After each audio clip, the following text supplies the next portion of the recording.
దేవుని వాక్యంలో నుండి యెషయా గ్రంథము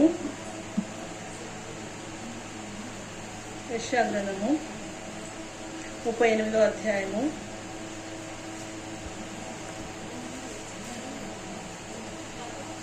యెషయా గ్రంథము 38వ అధ్యాయము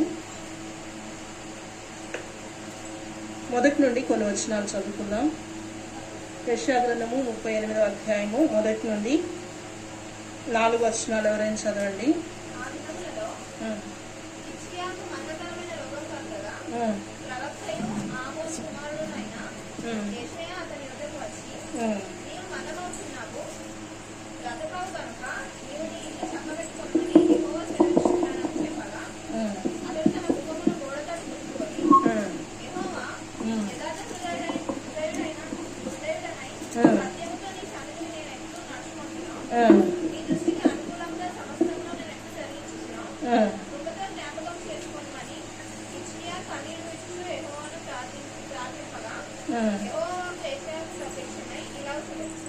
చాలు. ఇక్కడ హిజ్కియా గురించి ఈ దినాన మనం చూస్తాం. అసలు ఈ హిజ్కియా గురించి కొన్ని మాటలు మనం చూడాలంటే రెండవ దినవృత్తాంతముల గ్రంథము 31వ అధ్యాయము 31వ అధ్యాయము 20-21 వచనాలు చదువుకుందాం.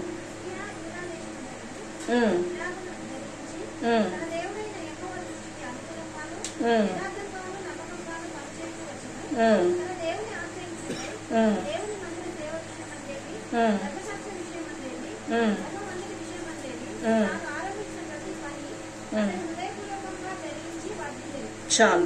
ఇక్కడ దేవుని వాక్యంలో మనం చూసినట్లయితే హిజ్కియా రాజు గురించి మనం చూస్తున్నాం. ఎవరి రాజు అంటే యూదా ప్రజలను పరిపాలించినటువంటి ఒక రాజు అన్నమాట.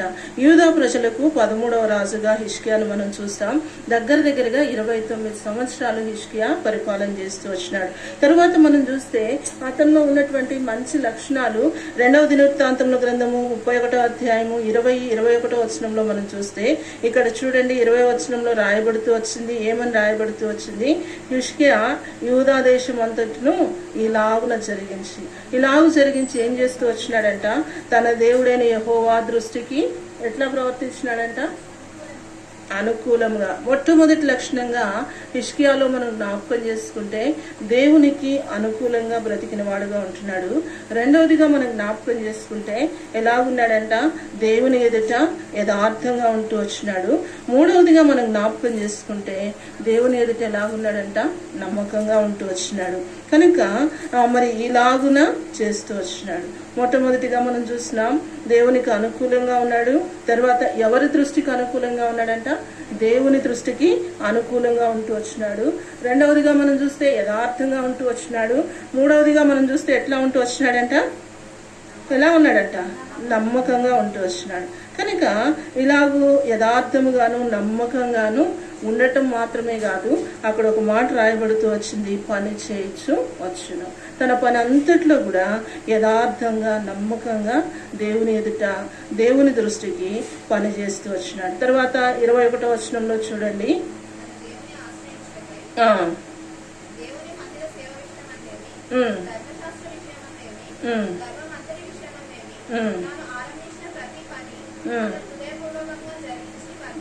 చాలు. ఇక్కడ మనం జ్ఞాపకం చేసుకుంటే దేవుని మందిర సేవ అంతటి విషయంలో అంట, తర్వాత ధర్మశాస్త్ర విషయంలో గాని తన పని అంతటి విషయంలో కూడా ఎట్లా చేస్తూ వచ్చినాడంట? హృదయపూర్వకంగా ప్రతి పని, తాను ప్రారంభించినటువంటి ప్రతి పని కూడా ఎట్లా చేస్తూ వచ్చినాడంట? హృదయపూర్వకంగాను అతడు జరిగించాడు. కనుక అతడు తన జీవితంలో ఏమవుతూ వచ్చినాడంట? వర్ధిల్లుతూ వచ్చినాడు. కనుక ఇక్కడ కొన్ని లక్షణాలు హిజ్కియా జీవితంలో మనం చూస్తూ వచ్చినాం. అతడు ఎలాగూ ఉంటూ వచ్చినాడు, అతని జీవితంలో ఉన్నటువంటి శ్రేష్టమైన లక్షణాలు ఏంటి అనేది ఈ 2 వచనాల్లో పరిశుద్ధాత్మ దేవుడు రాయిస్తూ వచ్చినాడు. ఇలాగూ దేవుని దృష్టికి అనుకూలంగా ఉన్న వ్యక్తి అయినప్పటికీ, దేవుని ఎదుట యథార్థంగా ఉన్న వ్యక్తి అయినప్పటికీ, దేవుని ఎదుట నమ్మకంగా ఉంటూ ఉంటూ వచ్చిన వ్యక్తి అయినప్పటికీ దేవుని మందిరం యొక్క సేవ అంతటి విషయంలో ఎంతో నమ్మకంగా దేవుని ఆశ్రయిస్తూ దేవుని చిత్త ప్రకారంగా జరిగించిన వ్యక్తి అయినప్పటికీ కూడా తరువాత మనం చూస్తే ధర్మశాస్త్ర విషయంలో నమ్మకంగా ఉంటూ వచ్చినాడు.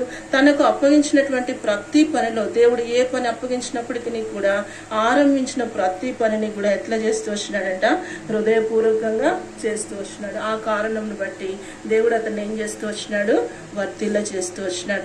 అయితే ప్రియులరా, ఇలాంటి వ్యక్తి జీవితంలో మరి చెప్తూ వచ్చినాను, యూదాకు ఎన్నో రాజు అంట, 13వ రాజుగా ఉంటూ వచ్చినాడు. తర్వాత మనం చూసినట్లయితే 29 సంవత్సరాలు పరిపాలన చేసిన వాడుగా ఉంటూ వచ్చినాడు. ఆరంభ దశ చాలా బాగుంది, ఎన్నో మంచి శ్రేష్టమైనటువంటి లక్షణాలు అతనిలో ఉంటూ వచ్చినాయి. కానీ తన జీవితంలో ఒకానొక సమయం వచ్చేటప్పటికి మనం ఇక్కడ చదువుకుంటూ వచ్చినాం. యెషయా గ్రంథము 38వ అధ్యాయము 1వ వచనం. చాలు. ఆ దినములలో హిజ్కియాకి ఏం కలిగిందంట, మరణకరమైన రోగము కలుగుదా. అంటే మన జీవితంలో మనం ఎలాంటి మంచి లక్షణాలు కలిగి ఉన్నా, మనం ఎలాంటి ఆత్మీయ స్థితిని మనం కలిగి ఉన్నప్పటికీ కూడా అనేకమైన పరిస్థితుల్లో మన జీవితంలో మనం ఎదుర్కొనవలసిన వారం ఉంటున్నాం. కొన్నిసార్లు అనారోగ్యాన్ని దేవుడు అనుమతించేవాడు ఉంటాడు, కొన్నిసార్లు ఆర్థికమైన ఇబ్బందులను అనుమతించేవాడు ఉంటాడు, కొన్నిసార్లు ప్రతికూలమైనటువంటి పరిస్థితులను అనుమతించేవాడు ఉంటాడు, కొన్నిసార్లు ఆయా రకాలైనటువంటి ఇరుకులు, ఇబ్బందులు, కొన్నిసార్లు మనం చెప్పుకోలేనటువంటి పరిస్థితులు, అనేక పరిస్థితులను దేవుడు అనుమతించేవాడు ఉంటున్నాడు. అయితే ఈ దినాన ఈ ఉదయకాలంలో ఈ సిస్టర్స్ మీటింగ్ కి ఏ సమస్యతో నీవు వచ్చినావో, నీ అక్కరేంటో, నీ అవసరత ఏంటో నాకైతే తెలియదు. కానీ అయితే ఆత్మీయ జీవితంలో మనం ఏం నేర్చుకోవాలి, ఎలాంటి ప్రార్థనా జీవితాన్ని మనం కలిగి ఉండాలి, ఏ రీతిగా దేవుని మనం ఆశ్రయించాలి, ఏ రీతిగా దేవుని సన్నిధిలో మనం ప్రార్థన చేయాలి అనేది ఈ ఉదయకాలంలో మనం చూసుకుందాం. హిజ్కియాకి మరణకరమైనటువంటి రోగం వచ్చినప్పుడు ఇప్పుడు హిజ్కియా దగ్గరికి దేవుడు ఎవరిని పంపిస్తూ వచ్చినాడు, యెషయా ప్రవక్తను పంపిస్తూ వచ్చినాడు. యెషయా ప్రవక్త ద్వారా ఏమని వర్తమానం పంపిస్తూ వచ్చినాడంటే, ఇక్కడ యెషయా ప్రవక్త వచ్చి ఏం చెప్తూ వచ్చినాడు, నీవు మరణమవుతున్నావు,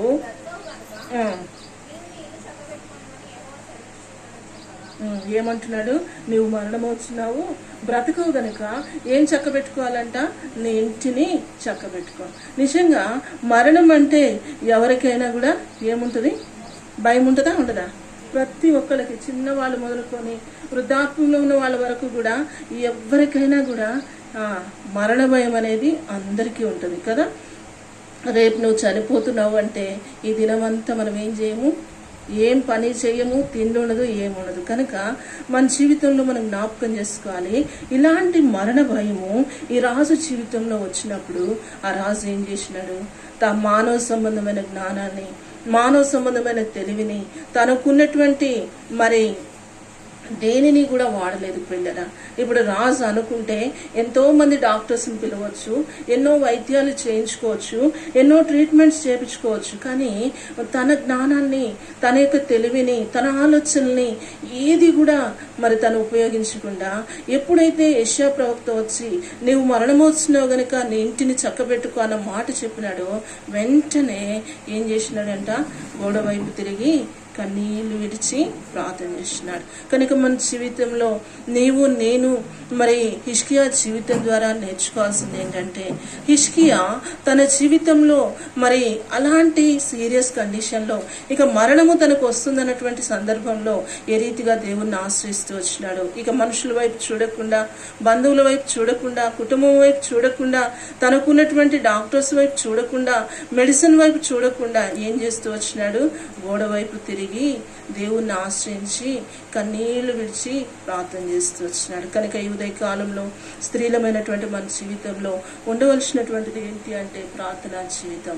కనుక ప్రియులరా, నీ వ్యక్తిగత జీవితం కోసం కానీ, నీ కుటుంబ జీవితం కోసం కానీ, ఒకవేళ రక్షణ లేని నీ భర్త ఉంటే నీ భర్త కోసం కానీ, రక్షణ లేని నీ పిల్లల కోసం కానీ, రక్షణ లేనటువంటి నీ తోబుటోల కోసం కానీ, ఒకవేళ ఏదైనా అనారోగ్యము నీ శరీరంలో ఉంటే నీ అనారోగ్యం కోసం ఈ దినాన్ని నువ్వేం చేయాలి ఉండాలంటే హిజ్కియా వలె దేవుని ఆశ్రయించాలి, హిజ్కియా వలె దేవుని పాదాలు పట్టుకోవాలి, హిజ్కియా వలె దేవుని వైపు నువ్వు తిరగాలి.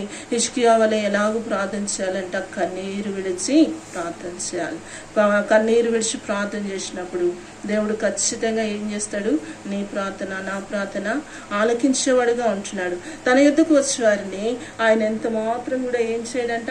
త్రోసివేసేటటువంటి దేవుడు కాదు. కనుక ఒకవేళ మనకి వాక్యం అంతా తెలిసినప్పటికీ కూడా చాలా సార్లు ఏం చేస్తున్నామంటే తెలుసు కానీ ఆ సమయం వచ్చినప్పుడు, ఆ పరిస్థితి వచ్చినప్పుడు, ఆ పరిస్థితి గుండా నీవు నేను వ్యక్తిగతంగా కుటుంబంగా దాటాల్సినటువంటి పరిస్థితి వచ్చినప్పుడు ఏం చేయలేకపోతున్నాం? దాన్ని ఆశ్రయించలేకపోతున్నాం. కనుక మన జీవితంలో ప్రార్థనా శక్తిని కోల్పోయిన వారంగా ఉంటున్నాం. ఆరంభ దినాల్లో ఉన్న ప్రార్థన, ఆపద వచ్చినప్పుడు ఉన్న ప్రార్థన, ఏదైనా క్లిష్ట పరిస్థితులు మన కుటుంబంలో వచ్చినప్పుడు ఉన్న ప్రార్థన ఈనాడు మన జీవితంలో ఉండలేదు. అంటే ప్రార్థన అనేటటువంటిది ఎలాగుండాలంటే మనకు ఊపిరిగా ఉండాలి. ఏదో కష్టం వచ్చినప్పుడు ప్రార్థన చేయటం, అనారోగ్యం వచ్చినప్పుడు ప్రార్థన చేయటం, ఆపద వచ్చినప్పుడు ప్రార్థన చేయటం, ఇరుకులు వచ్చినప్పుడు ప్రార్థన చేయటం, ఇబ్బంది వచ్చినప్పుడు ప్రార్థన చేయటం, ప్రతికూల పరిస్థితి వచ్చినప్పుడు, లేకపోతే శ్రమ వచ్చినప్పుడు, శోధన వచ్చినప్పుడు ప్రార్థన చేయటం మాత్రమే కాదు, కానీ ప్రతి పరిస్థితిలో కూడా ప్రతి దినము కూడా మనం ప్రార్థనా జీవితాన్ని ఏం చేయాలి? అభ్యాసం చేసుకోవాలి. ప్రియులారా, క్రైస్తవునికి ప్రార్థన అనేటటువంటిది ఊపిరిగా మారిపోవాలి. మన జీవితంలో ఏదైనా ఒక దినాన ప్రార్థన చేసుకోకపోతే ఆ దినము మన జీవితంలో ఎంతో కలవరం ఉండాలి. మనం ఏమవుతున్నాం? కొన్నిసార్లు దాన్ని అలవాటుగా అభ్యాసంగా చేసుకోలేకపోతున్నాం. కాబట్టి ఎన్నోసార్లు ఆత్మీయ యాత్రలో మనం ప్రార్థన జీవితాన్ని నిర్లక్ష్యం చేసేవాళ్ళం ఉంటాం. అయితే ప్రార్థన విషయంలో నేను ఏమంటానంటే, నీవు ఒక దినం ప్రార్థన చేయకపోతే, ఒక దినాన నీ ప్రార్థనా జీవితాన్ని నువ్వు కలిగి ఉండకపోతే, ఒక దినాన నువ్వు దేవునితో సమయాన్ని గడపకపోతే, ఒక దినాన నువ్వు దేవునితో మాట్లాడకపోతే ఆ దినం నీకు నిద్ర రాకూడదు కదా. అలాంటి ఇదికి మనం రావాలి ప్రియులరా. నా మటుకు నేను ప్రార్థన విషయంలో నేను ఎక్కువ సమయాన్ని గడిపేదాన్ని ఉంటున్నాను. రాత్రికాలపు సమయంలో ప్రభు నన్ను ఎప్పుడు లేపితే అప్పుడు లేచి నేను ప్రార్థన చేసుకుంటా ఉంటాను. ఒకవేళ ఏదైనా పరిస్థితులను బట్టి, ప్రతికూల పరిస్థితులను బట్టి, అనారోగ్యాన్ని బట్టి, ఏదైనా మరి వీలుగాక, శరీరం సహకరించక అనారోగ్యంతో ఉన్నప్పుడు ఏదన్నా ఒక దినము నేను ప్రార్థన చేసుకోలేదంటే, ఎప్పుడైనా 2 దినాలు నేను ప్రార్థన చేసుకోలేదంటే, ప్రియులారా, నాకు ప్రభు నేర్పించింది ఏంటంటే, నేను ప్రార్థన చేసుకోకుండా పడుకున్న దినాన ఆ రాత్రి ఆ కలలో ఏదో ఒక మాట ద్వారానో, ఏదో ఒక సందర్భం ద్వారానో దేవుడు మాట్లాడతాడు. అంటే నాకు పదే పదే ఆత్మీయ యాత్రలో నాకు వచ్చే ఒకే ఒక కళ ఏంటంటే, చాలాసార్లు నేను నా ఆత్మీయ జీవితంలో బాగా గమనిస్తూ వచ్చిన అదేంటంటే, ఎప్పుడైనా నా జీవితంలో తక్కువ ప్రార్థన చేసుకుంటే, ఏ రోజైనా అనారోగ్యం ఉండి నేను ప్రార్థన చేసుకోకుండా ఆ దినాన్ని నేను ముగిస్తే, ఆ రాత్రి నేను పడుకొని నిద్రపోయేటప్పుడు నాకు ఒక కళ వస్తుంది. ఏంటంటే, ఎవరో నాకు ఎగ్జామ్ పెడుతున్నట్టు, నేను ఎక్కడో ఎగ్జామ్కి అటెండ్ అయినట్టు ఆ ఎగ్జామ్ హాల్కి వెళ్ళి కూర్చుంటాను. నా ముందు ఇన్విజిలేటర్ ఉంటాడు, నాకు ఒక పేపర్ పెన్ ఇస్తారు. ఇచ్చిన తర్వాత కొన్ని క్వశ్చన్స్ ఆ పేపర్లో ఉంటాయి. అయితే ఎప్పుడు కూడా నేను ఫస్ట్ క్లాస్ స్టూడెంట్ని. నా స్టడీ జీవితంలో, నా స్టడీ లైఫ్లో నేను ఎప్పుడు కూడా క్వశ్చన్ పేపర్ నా చేతికి ఇచ్చిన తర్వాత నేను ప్రార్థన చేసుకుని ప్రారంభించినానంటే, అది ముగించిన తర్వాత కామ్గా ప్రార్థన చేసుకుంటా కూర్చుంటా. అలాంటిది ఎప్పుడు కూడా దాని గురించి నేను ఆలోచన చేయను.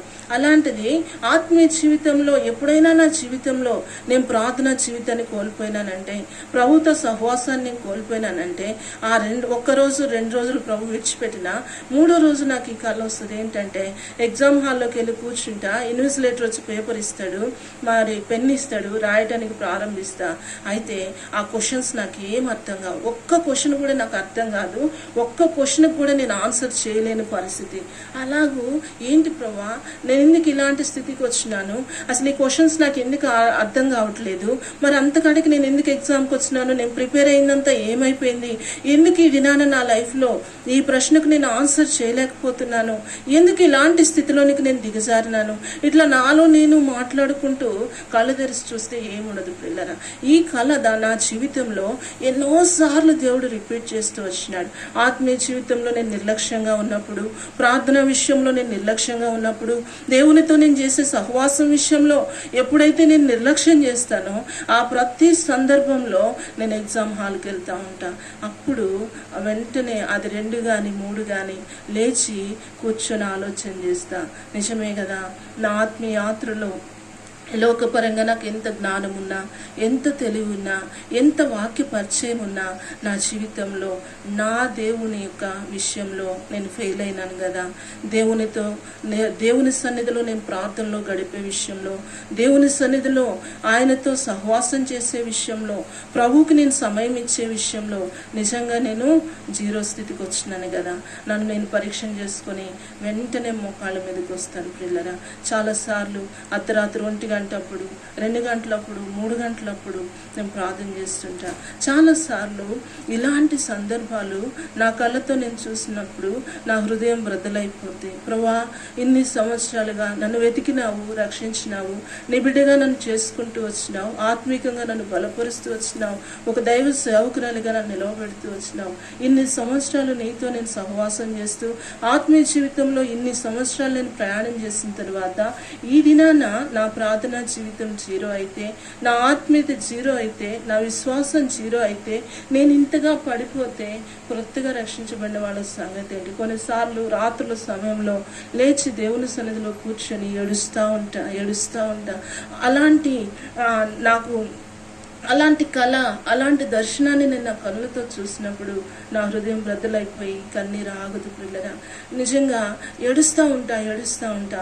ఆ దుఃఖము ఆగదు. ఒక్కొక్కసారి గంటల తరబడి నేను ఏడ్చేదాన్ని ఉంటా. కారణం ఏంటంటే, ప్రభువా నాకు ఈ స్థితి వద్దు, ప్రభువా నాకు ఈ ప్రార్థన రహితమైన జీవితం వద్దు, నా జీవితంలో ఈ యొక్క ఆత్మీయత లేనటువంటి స్థితి నాకు వద్దు ప్రభువా, నీతో సహవాసం లేని జీవితం నాకు వద్దు ప్రభువా. కారణం ఏంటంటే, లోకంలో నీవు నన్ను పిలిచినప్పుడు, నీవు నన్ను దర్శించినప్పుడు, నీ సేవకులకు నన్ను పిలిచినప్పుడు నాకున్న చదువుని, నాకున్న ఉద్యోగాన్ని, నా తల్లిదండ్రులను, నాకున్న సమస్తాన్ని విడిచిపెట్టి నీవే నాకు దిక్కు అనుకుని నేను వచ్చినాను కదా. నా ఆత్మ ప్రాణ దేహాలు నీ బలిపీఠం మీద నేను పెట్టుకొని నిన్ను నమ్ముకుని నీ స్థలానికి వచ్చినాను కదా ప్రభా. నన్ను కూడా నువ్వు నమ్మి పరలోకంలో దేవదూతలకి అయినటువంటి పరిచర్య నాకు ఇచ్చినావు కదా. అయితే ఆ పరిచర్యలో నేను ఎంత బలహీనంగా ఉన్నాను, ఆ పరిచర్యలో నేను ఎంత అయోగ్యంగా ఉన్నాను, ఆ పరిచర్యలో నేను ఎంత అజాగ్రత్తగా ఉన్నాను, ఆ పరిచర్య విషయంలో నేను ఎంత నిర్లక్ష్యంగా ఉన్నాను వద్దు ప్రభా. ఇలాంటి స్థితి నాకు వద్దు ప్రభా, ఇలాంటి స్థితి నాకు వద్దు ప్రభా. ఒకవేళ ఇదే నిర్లక్ష్యంతో, ఇదే అజాగ్రత్తతో, ఇదే ప్రార్థన రహితమైన జీవితంతో నేను గనక ఆత్మీయ జీవితంలో కొనసాగితే, ఒకవేళ నా జీవితంలో ఇదే చివరి దినమైతే, నీవు నన్ను పిలిస్తే నీ ముఖాన్ని నేను చూడగలనా? నీ సన్నిధిలో నేను సిగ్గుపడాలి కదా ప్రభా.